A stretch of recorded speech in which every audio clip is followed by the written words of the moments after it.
مرحبا فيكم ببرنامج جارك القريب. أنا ثناء جوابري وإحنا رح نكون معنا بحوار مع الحنان. أهلا الحنان. أهلا ثناء. اليوم رح نحكي عن موضوع الصلاة في الإسلام وفي اليهودية. الحنان، إحنا في عنا 5 صلوات في الإسلام وأنتوا عندكم بعرف 3 صلوات. احكي لنا عن صلوات في عندكم في اليهودية. الصلاة الأولى هي صلاة الفجر اللي بتبدأ من شروق الشمس تقريبا إلها مدة ل3 ساعات، يعني من 6 الصبح إلى 9. بعدين عندنا صلاة الظهر اللي بتبدأ بعد الظهر شوي، يعني 12:30 1 إلى غروب الشمس، إلى مدة طويلة.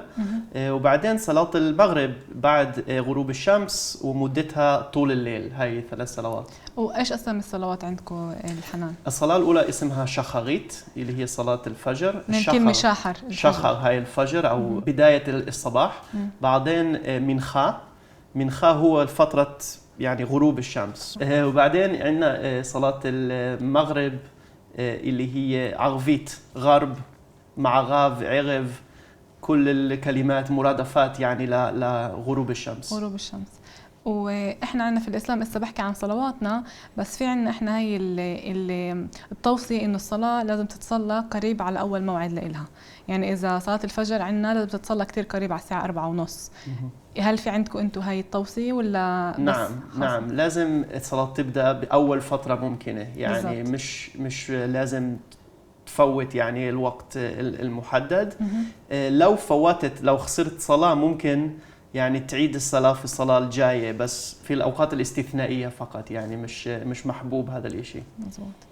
خاصة إحنا اليهود يعني صعب علينا نتصور كيف أنتم بتصحوا الساعة 4-5 الصبح وبتصلوا، وهل المؤذن بس أنتوا كمان تصحوا. إحنا بنصحى الساعة 6-6:30 يعني. أوكي. هاي أول صلاة. فهمت عليك، فهمت. فكيف وصفي لي شوي الصعوبات أو التحديات للتركيز في صلاة الصباح؟ هي صعبة. كل واحد بيصلي ومتدين بيعرف إنه الإشي كتير صعب، مش سهل وبده عزيمة يعني.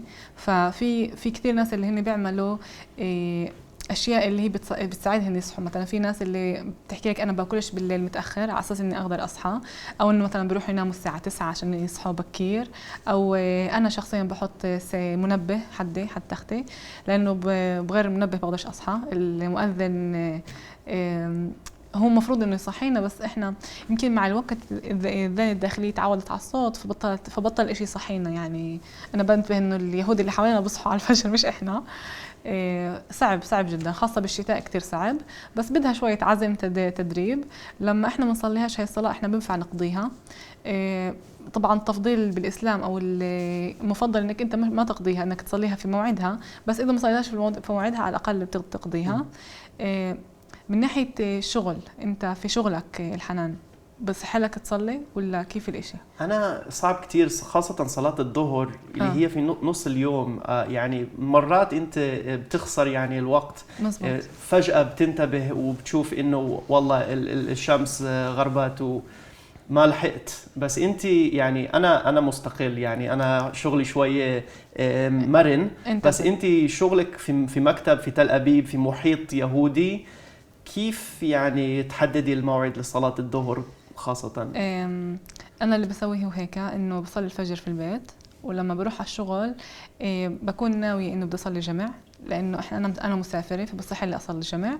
غير هيك أنا غير بجمع الصلوات كمان بقصر. القصر هو إنه أنت بتصليش الصلاة كلها كاملة. يعني أنا صلاة الظهر هي 2 بعدين 4 ركعات بعدين كمان 2، فأنا بصلي القصر، بتصلي 2 الظهر 2 العصر، خلصت صلاة. بتوقع باخد إشي 5 دقائق. مرات صعب لما بيكون في عندي لقاءات، مثلا لما حدا جاي لعندي على المكتب أو أنا لازم أطلع لعنده، مرات بيكون في ترتيبات وشغلات اللي كده صعب، فأنا بنوي من الأصل إني بدي أجمع. ولما بصح لي هيك ابو 10 دقائق بروح بتوضى، بروح على الحمام بتوضى في الشغل. بالشغل. الوضوء هو شوي صعب. مسألة الوضوء صعبة في انه انت كمان لازم تغسل اجريك. عندنا الوضوء انت بتعرف كيف الوضوء بقاش. أيوة. اذا شفت مرة الوضوء، شفت الوضوء مرة؟ أيوة. شفته؟ ايوه. لازم تعرف لازم تغسل ايديك وجهك، الايدين لحد هون. استاذ بكون لابس اشي لازم ارفعه. هاي مش مشكلة، المشكلة هي الاجرين. بدك تغسل اجريك على المغسلة شوي صعب في المكتب، مش مريح. وكمان لما بدك تنشف كل هاي، طبعا انا اذا انت هيك بلبلت الارض بدك تمسح الارض، هاي اكثر شيء صعب بالموضوع الصلاه على فكره. انت بتصلي في المكتب نفسه؟ انا بصلي بالمكتب، عندي سجاده بحطها. طبعا بعدنا مش عارفين وين القبله، احنا لازم نصلي لمكه. انتوا بتصلوا للكوثر، للقدس. احنا بنصلي لمكه. احنا كنا القبله الاولى تبعتنا كانت زي ما بتعرف كانت الاقصى، بعدين تغيرت القبله فصارت في مكه. احنا بنصلي تجاه مكه. بالفون تبعي دائما بغير رايه. في عندنا تطبيق اللي هو انه تعرف وين القبله، بس كل مره بحكي لي على جهه. فانا بتبع المقوله او الايه اللي بتقول اينما تولوا فثم وجه الله. يعني اذا انت مش عارف وين القبله، عندنا نفس الايه، اذا احنا مش ما بنقدر نحدد القبله ايش في قلبك. ايش الايه؟ העיקר שיכוון ליבו לירושלים, يوجه قلبه إلى باتجاه القدس. إلى القدس. أنا منتبهين إنه اللي كتير فيه تشابه. فأنا كل مرة يعني أنا حددت قبلة معينة وبصلي لها دائما، بسكر مكتبي وبصلي. أنا بعرف إنه الإشي كتير صعب، مثلا بيكون في أكثر حدا من المكتب بيكون صعب، إذا في حدا بالناس بفوتوا بيطلع. الناس اللي بيشتغلوا بالمصانع كتير صعب عليهم يصلوا. فاللي بصير إنه ممكن تصلي بعدين تقضي الصلوات. هذا اللي بس هو الاشي مش سهل، لانه احنا عايشين كمتدينين. انا بحس انه احنا اقليه، ولما بتكون عايش في محيط اللي هو كثير مش متدين، مرات شوي بيستصعب ويفهموا هاي الشغلات. ايوه، عندنا بالدين في مقوله في المشنا اللي هي الحديث تبعنا، انه اللي صلاته اعتياديه مش ممكن تكون رحمة أو مش ممكن تكون من القلب. يعني هاي ترجمة شوية غريبة. وفي توتر أو في يعني بين الصلاة الشخصية من القلب التلقائية وبين الصلاة المنظمة 5 مرات أو 3 مرات في اليوم. كيف هالفجوة؟ كيف بتحسي؟ كيف بتعيشيها؟ احنا في عندنا كمان مقولة بالدين، انا سمعتها لواحد من الشيوخ اللي بيقول انه الصلاة صارت من عبادة لعادة. اللي هي صار اكثر شيء زي الاكل. مثلا زي الاكل، انت لما بتاكل بتركزش انت شو يعني بتركزش كثير، بتاكل متعود تاكل، فالشيء بيجي عندك على النظام الآلي. فنفس الشيء الصلاة. وهون في عندي شوية نظريات بخصوص هاي الشغلة. أنا بحس أنا دائما بحكي فيها هيك. عندي كمان نظرية بخصوص الدين، إنه الدين أجى عشان أنت تعيش أحسن. الصلاة مفروض أنت تطلع منها أحسن ما فوت عليها. إذا فوت على الصلاة وطلعت منها زي ما فتها، اسأل حالك وين أنت غلطان، وين أنت بتعمل إشي غلط. فأنا في المدة الأخيرة بعمل تأمل اللي هي مديتاتيا، اللي هو أجانا من الشرق. فبحس إنه أنا حسب إنه لازم أعمل إشي اللي هو يدمج بين الصلاة وبين الأدوات اللي بناخدها من التأمل، على أساس إنه عن جد أحس بالصلة بيني وبين الله بالصلاة، ومش إنه بس مجرد حركات بعملها عشان أنا أعمل صح وأكمل التأمل باليوم. بيصير قبل الصلاة ولا خلال الصلاة؟ أنا بعدني أفكر بالموضوع. الموضوع بعده مش قيد التنفيذ. أنا حالياً آخر إشي عملته المدة الأخيرة إني كنت أعمل تأمل وأروح أصلي وأحس حالي بصلي أحسن بالصلاة، إنه بقدر أركز أكتر بالصلاة. فبدي أكمل الموضوع، بشوف كيف بدنا ممكن نطوره. يعني مش إنه نغير بالصلاة. طبعاً عنا الأشياء اللي الصلاة بتقدرش تغير فيها، ولا بنظامها ولا بالأوقاتها ولا عندكم ولا بالأحاديث ولا بالآيات. بس ممكن أنت تفوت على الصلاة in another state of mind. يعني تفوت على الصلاة لما يكون أنت في عندك قابلية إنك تركز بالصلاة. هذا اللي أنا بشتغل عليه. تشابه إضافي بيننا وبينكم هو الفرق أو بين صلاة الفرد والصلاة الجماعة. إحنا عادة نصلي لحالنا، مسموح لنا نصلي لحالنا، مع إنه محبوب أو أفضل نصلي في جماعة 10. بس بيوم الجمعة ويوم السبت، يوم الجمعة المساء ويوم السبت إحنا بنصلي جماعة عادة. بس الملفت للنظر إنه بكثير من المرات النساء مش موجودات في الكنيس. يعني الكنيس هو مكان رجولي جدا. الإمام عادة هو الرجل، النساء يا إما في البلكون أو يا إما على الطرف.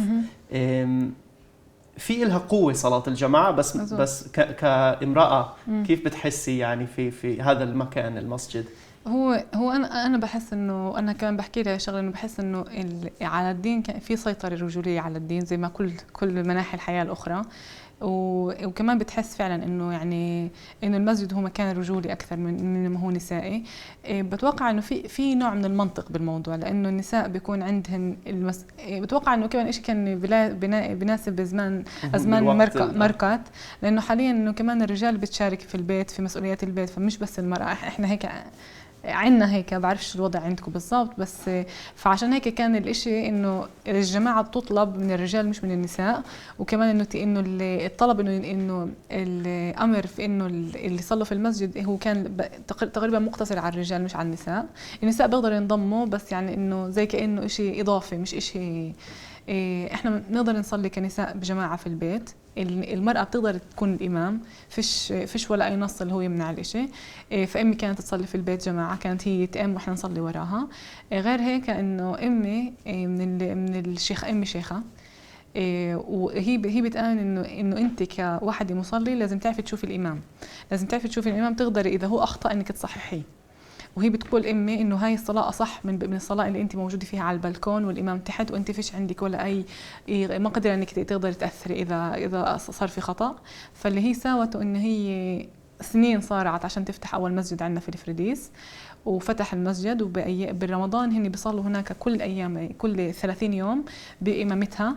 غير هيك علمت نساء كمان كيف يأموا، كيف يقرأوا القرآن. تعرف القرآن بده تجويد وهيك. أيوة. فهن بيجودوا القرآن، هن بيقرأوه بطريقة مش كيف أنا بقرأ القرآن إلا بطريقة اللي هي جمالية، اللي فيها الصوت الحلو وهيك. فاللي هي بتكون إمام والنساء وراها بيصلوا. عندنا كمان نفس الشيء، يعني المبادرات جديدة من النساء، يعني لتعليم التجويد، لدرس التجويد، لتعليم النساء.